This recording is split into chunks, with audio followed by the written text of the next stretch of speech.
Welcome to Plants and Society. This is Unit 1, Introduction to Plants and Society.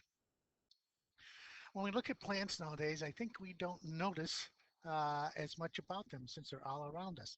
This is a picture of a Titan arum. Look at it, looks like a normal flower, not very colorful. However, when you look at that plant, it's related to a lot of the plants in your house, like the philodendron, the dieffenbachia, but it's very strange. When you look at that, that's a flower of the plant and it's 9 feet tall.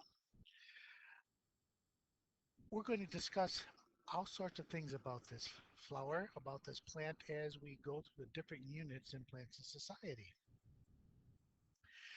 Plants are pretty amazing living organisms.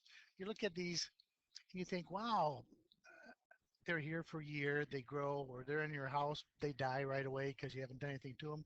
But look at here in the center, here is a picture of an aspen tree. This aspen tree is 80,000 years old. Can you imagine where we were 80,000 years ago? A limber pine. You can see these growing on the mountains in the western United States.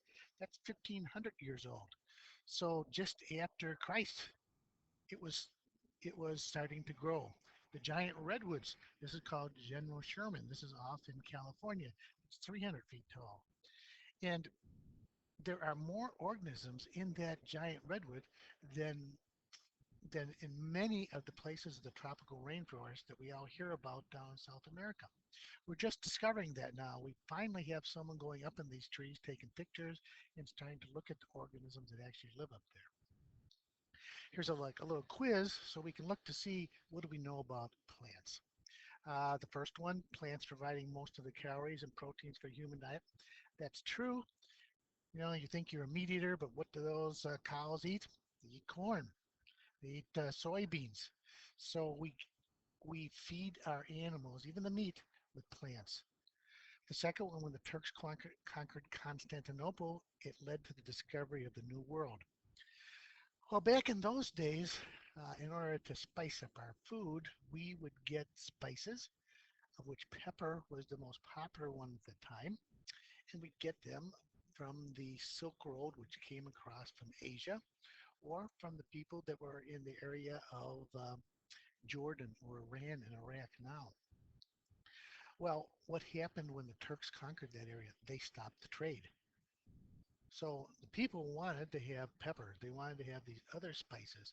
So what happened was the Spanish sent Christopher Columbus west, where he discovered the New World, and the Portuguese sent people south, where they went around Africa, around the Cape of Good Hope, and then sent their ships over to India and China and brought back the spices that way.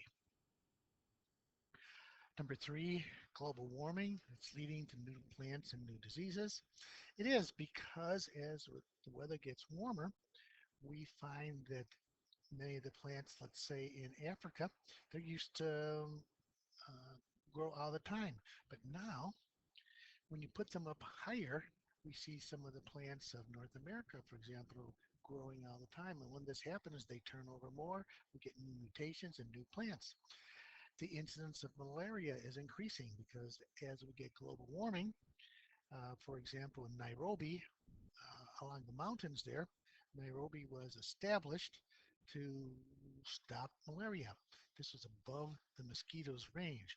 Well, now as we have global warming, we find that the mosquitoes now can live longer. They can get up into Nairobi, and so malaria is increasing throughout the world. Number four, new plants through genetic manipulation may save millions from blindness. When we get data about populations, we see that in Asia, there are many thousands, hundreds of thousands of people that are dying because of blindness. We can save these people by changing the rice. We have learned now to put vitamin A into rice. It's called golden rice, and we are saving thousands of people from getting blind and thousands of people from dying. Number five, the introduction of the potato to Europe in the 16th century increased the world's population by 25%. When Christopher Columbus brought back the potato on his voyages to the New World, it was first viewed with skepticism. The top of the plant looked like a poisonous plant that was in Europe, so people didn't want it. Well, they started planting it, and it turned out it was one of the easiest vegetables to grow. You could put it in rocky soil, which they found in Ireland, and you could just have a small amount of land and grow enough potatoes to keep everyone fed, as well as have some left over to sell. This spread throughout Europe, and now, of course, since we have more food, we have more people. So just in a short 100 years, we increased the world's population by 25%. Number six, 150 acres of forest are cut down for each New York Times Sunday edition. It's true. We use a lot of paper out there. Number seven, 100 trees were used to make one worship. It turns out that maybe because of this fact, this was the start of the Revolutionary War. Just before the Boston Tea Party, there was a rebellion up in Maine because the British were coming in and taking the best lumber, the best trees to make their warship. Remember, at that time, Britain was the ruler of the world. They were the greatest empire around. They needed the raw materials for their warships.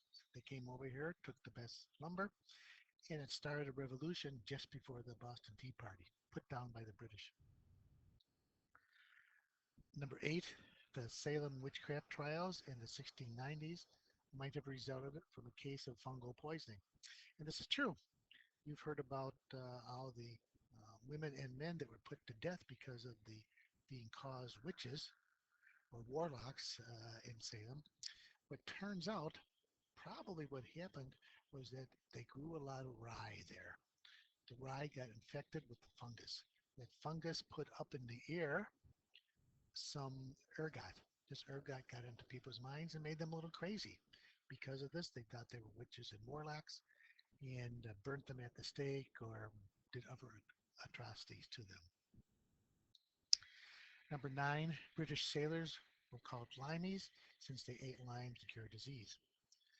In our early travels throughout the world, fortunately, we discovered sailing. Sailing allowed us to travel along the seas and find new lands, find new plants, find new meadows. But one of the problems was, how do people last a long time on the ships? They could use salt and cure the meat. They could take vegetables out there. Didn't last very long. And what happened, since they weren't getting vegetables, they were getting vitamin deficiencies. A very popular one at the time was scurvy, which was the lack of vitamin C. People died just on the trip from the New World to the Old World. One of the things that the British did, they discovered that if they had the sailors eat a lime a day, this would stop the scurvy from happening. Of course, they didn't like the taste of limes because they were just a little sour for them, so they mixed them with rum, and so that's they started being called limeys because they had every day their lime and rum. Number 10, people have learned how to use poisonous plants for food and medicine. And this is true. Look down in South America. They used curare, which was poisonous. Got that from plants. It paralyzed people, it paralyzed animals, and so they would shoot their animals down there. Because it was a jungle, they didn't want them to travel very far, so the arrow might kill them, but might not. But when they had the poison on them, they died right away. In South America, we also have cassava, uh, which we see now as tapioca. People learned when they first ate it, they were dying. They got the twitches. Uh, but people learned through trial and error to get that cyanide out of them, and it became one of the most popular foods in South America and now in Africa.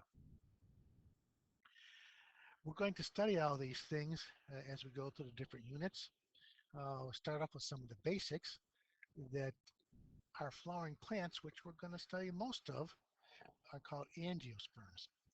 They supply humanity with the essentials of life.